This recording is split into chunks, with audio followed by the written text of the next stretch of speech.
President Trump is appealing his case in Manhattan. This isn't the one that involved Letitia James. This one is the one that involved Alvin Bragg, Stormy Daniels, and all that. He has a very good chance of getting this thing overturned. So let's get it appealed. Welcome to Doug in Exile. This is where the happy patriots are. Shout out to the Quad Club, my people that watch all 3 videos that we post every day. We have a good time here. I'm bringing you just the big news. There's so much more in this episode than just that Trump story too, but that is the most important. That's what we lead with. So here we go. This article in and of itself is important because it was written by one Andrew McCarthy, who is a kind of a never Trumper, not a big fan. So it's actually important if there's anything pro-Trump in the article. It shows that the Democrats' case is so weak that even he had to bring it around. So let's watch. If you haven't subscribed, get in and subscribe. Get me to 700,000 subscribers. I can't do it without your help. Trump appeals his convictions in Manhattan criminal case. With an embarrassment of riches to choose from, the president's appellate team raises 5 claims. This is the most politically charged prosecution in our nation's history, so begins the forceful brief President Trump has filed in the New York Appeals Court challenging his conviction in the business records fraud prosecution brought by Manhattan District Attorney Alvin Bragg. He was the only one of 4 criminal cases in the failed Democrat lawfare campaign against the then former president to make it to trial. Now, that's important because he did call it, this is Andrew McCarthy, he did call it the weaponization of government. So because of that, Bragg's case, facilitated by the erratic partisan Democrat judge Juan Merchan, remember him, became lawfare's poster child, rivaled only by the preposterous civil fraud prosecution brought by Bragg's fellow elected progressive Democrat New York Attorney General Letitia James, which similarly targeted the Democrats' arch rival on an unprecedented legal theory, helped along by a pliant Democrat Judge Arthur Engeron, known as Judge Nudie. The unabashed political bias attendant to the New York cases had to be alarming, even to voters who have little regard for Trump. So even the ones that don't like Trump are going, is this our justice system? This doesn't look real justice-y. It clearly contributed to his narrow victory in the 2024 election, which shows that Alvin Bragg, all of his efforts backfired. All of the Democrats' lawfare backfired. With an embarrassment of riches to choose from, the president's appellate team, led by the formidable Robert Giuffre of Sullivan and Cromwell in New York City, raised 5 claims. First, it contends that Bragg's attempt to enforce, actually to concoct his own version of federal campaign finance law, violated constitutional statutes, which gave the Justice Department and the Federal Election Commission, the FEC, exclusive enforcement jurisdiction. That's number one. The case involved Trump's reimbursement in 2017 of his former attorney and self-described fixer, Michael Cohen, who in the weeks prior to the 2016 election paid $130,000 to a pornographic actress known as Stormy Daniels, real name Stephanie Clifford, to execute a non-disclosure agreement, an NDA.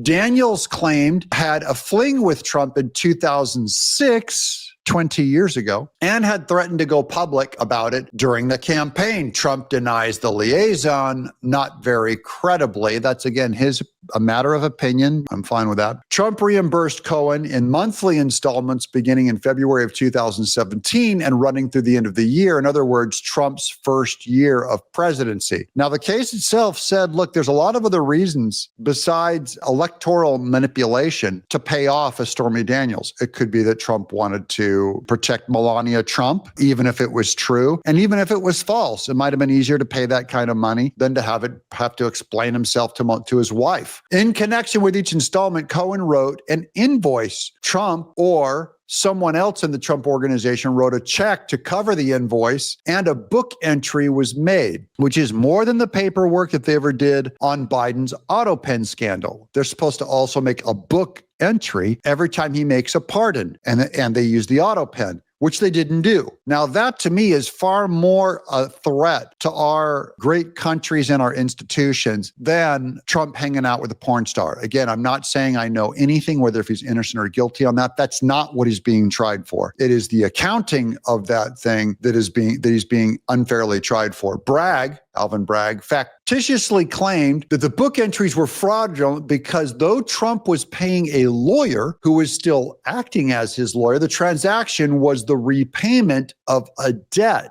the non-disclosure agreement payout, not the payment of legal fees on a continuing retainer. Also true. Misstating business records is a misdemeanor, not a felony in New York law, with a 2-year statute of limitations that lapsed back in 2019. They didn't go after Trump on this until after he announced he was running for president in 2024. Got it? 4 years before Bragg indicted Trump, but the DA, the district attorney, Bragg, sought to circumvent this inconvenience by charging up the transaction as if it were a felony. Misstatement of business records in order to conceal a second crime. That's the conspiracy, the cover-up, where they said that was a felony. As Giuffre's brief elaborations, Bragg was opaque about what the second crime was. All of this we covered on previous episodes on this channel. Because he didn't have jurisdiction to charge or an actual case on the second crime, he chose a conspiracy to violate the Federal Election Campaign Act, the FECA. Bragg theorized that the NDA payment to Daniels was a campaign expense that should have been disclosed under FECA, and therefore that Trump's portrayal of it in his records as legal fees was intended to conceal non-disclosure,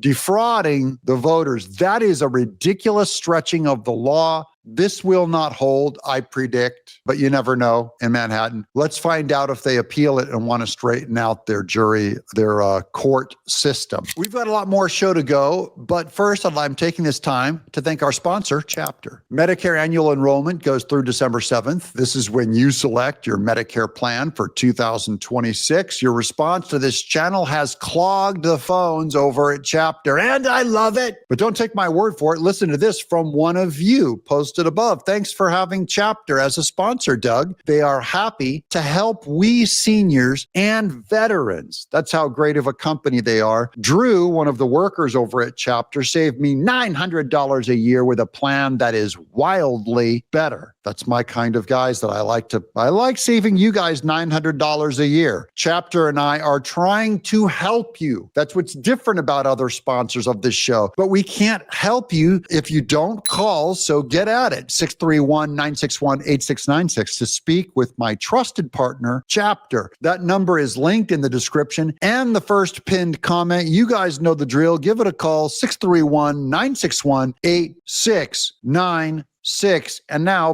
back to the show. So look, we've got much more. Here's Jesse Waters. Holy smokes, journalist Charlie Spearing says Gavin Newsom knows all of Kamala's secrets. This is on Gavin Newsom versus Kamala Harris for president. They're going to go at each other's throats. They know all of the dirt on each other. So this is going to be a real fun year. Well, it's very interesting, Jesse. You know that Gavin Newsom has really been worried about running against Kamala Harris in California. He avoided it for decades as they both rose up through California politics together.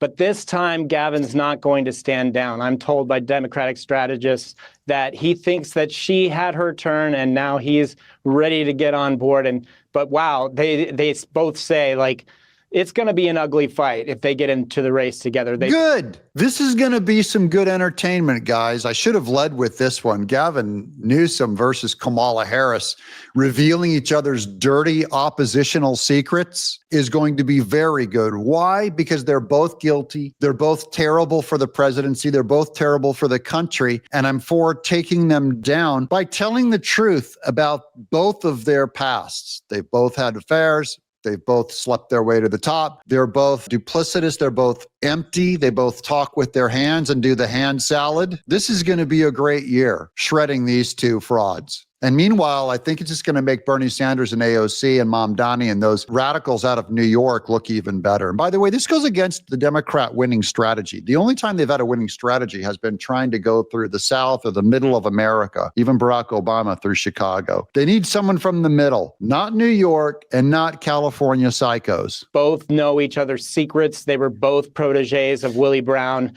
and it could get quite ugly if they end up in a primary contest together. Was Gavin Newsom romantic with Willie Brown too? Oh my. I wouldn't put it past him. Wouldn't put it past him. If that's what it took for Gavin Newsom to become president, do you think Gavin Newsom would switch hit? I do. Not that I know of, Jesse, but it could always be a possibility. Not that there's anything wrong with that. Yeah, yes, there is something wrong with it. It's sinful. The Bible opposes it. Nature itself opposes same-sex coupling because we're here to procreate. God gave man. God saw that man was alone and created Eve, a woman. That is who we are to cohabitate with. That's right. We know that Gavin Newsom can easily switch his identity around at any time he wants to. So. There, he's making my case. Would he not do the deed if he got to be president? Would he not switch his identity? Re-identify as something else? Absolutely he would. So wait, why? So why, if he was afraid of taking on Kamala all these years, is he still going to be scared? Because if you want this nomination, you got to go for the throat and just take it. Yeah, he's got to take her out early. That's why I think he will, Jesse. And he's really focused on two weaknesses that Kamala Harris has. One, only two? You can only find two weaknesses. The California elites are done with her. She couldn't even get a major DNC fundraiser off the ground. They don't want to have anything to do with her. She wasted $1.5 billion of their money and lost to Trump. So they aren't going to be willing to open up their pocketbooks again. And then secondly, Kamala Harris has to face a primary this time. In her 2020 campaign, she dropped out of the race before the primaries even began. After she only got 2% of the vote. She's never been proven to be popular at the electoral level. The only thing she has going for her is coming close to the presidency against Trump. I think Democrats fear losing so much that I don't think they're going to take another risk on her. And they'll go, you know what, Gavin, we haven't tried him for president. Let's give the guy that looks like a stereotype antichrist, let's give him a shot. And in her 2024 campaign, of course, she was selected by the elites as the nominee. I think he's relishing a primary fight at this point. Yeah. And I like the idea of Democrats being proven to be a liar by picking a straight, white, rich elite. They can separate their branding from all their usual victimhood garbage. Meanwhile, here's Trump cleaning house over at ICE. There's a leadership shakeup over there. And this is good, I believe, because there was a lot of bad dudes over in ICE. They're just bumping up a little more of their leadership over there. And a shakeup of leadership at ICE is now underway. The Trump administration replacing many senior leaders with Border Patrol officials amid a push to ramp up deportations. Bill Maloogian. Border Patrol guys, they just work harder than the ICE guys, apparently. So maybe they need a little more leadership over there to help make ICE effective. Has all the inside scoop on this, and we go to him now. Hi, Bill.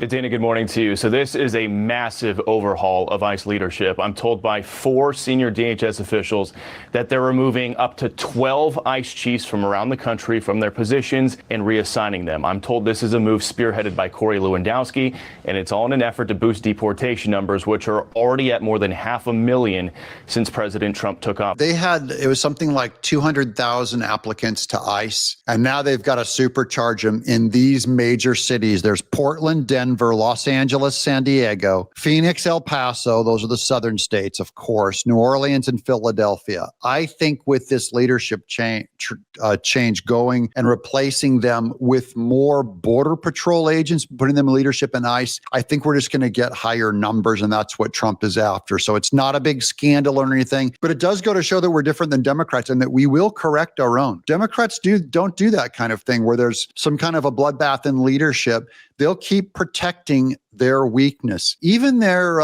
liars that claim that Trump was a Nazi, first they say that he's not a Nazi, says Pritzker, then we're going to show you footage of him calling Trump a Nazi. I haven't suggested that Donald Trump is Hitler.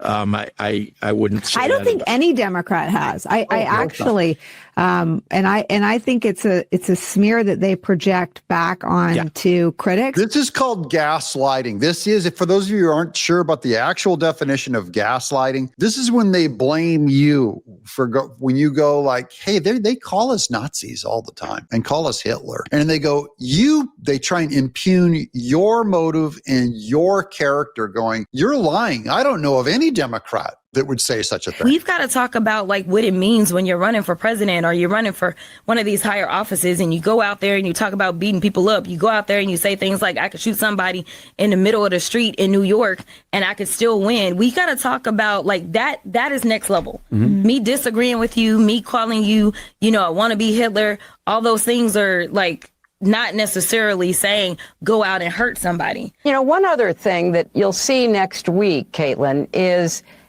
Trump actually reenacting the Madison Square Garden rally in 1939. I write about this in my book.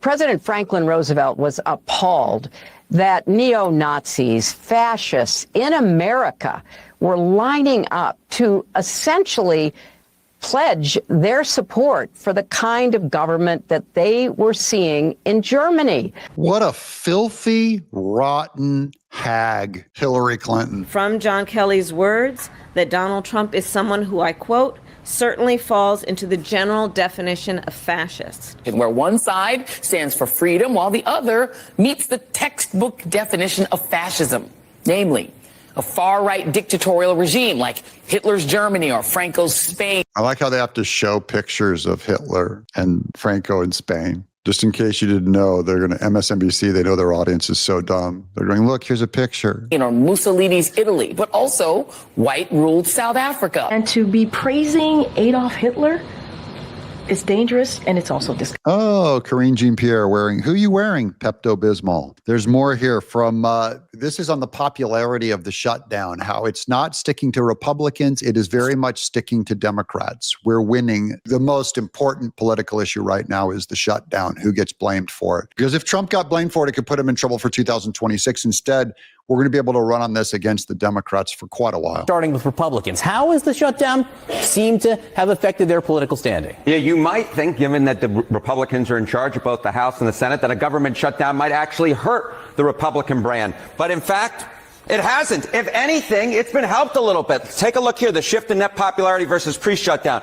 When we're looking at the Republican Party overall, that brand... Look, just 2 points up. What happens after? Actually up 2 points. That's within the margin of error, but clearly it hasn't dropped. Come over to this side of the screen. Look at the net approval ratings for Republicans in Congress. It's actually up 5. Whoever has good news about Congress? Only the GOP after the shutdown. People are getting the message loud and clear. Now I'm not getting the message. I thought I'd go to a lot of you guys just turn the channel when I put on Jessica Tarloff. But here's Hochul talking to her. We have to be more relatable to our voters and not let them think that we're off in this ivory tower. Heaven forbid people would think that. This is on the Jessica Tarloff. We have to be more relatable to our voters and not let them think that we're off in this ivory tower, that we know more than them, that we're elitist. We have to lose that. Yeah, you got to lose that. I like when they're talking about this formal kind of costuming they have to do. Though we are in an ivory tower and totally disconnected from normal voters, we can't look like that. We got to lose that. Stat, get that out of here, Jessica. We got to do that. And she's all, yeah. We got to look more like the common man. Here's more just a constant barrage of Democrats calling. I haven't suggested that Donald Trump is Hitler. I wouldn't say I don't think any Democrat has. I actually, okay. I think it's a smear that they project back on to critics. What is the natural extension, Justin, if he pursues this to Harvard and beyond? There was an authoritarian leader several decades back called Adolf Hitler. Hitler came to power and the scientists left. The military survive in that climate.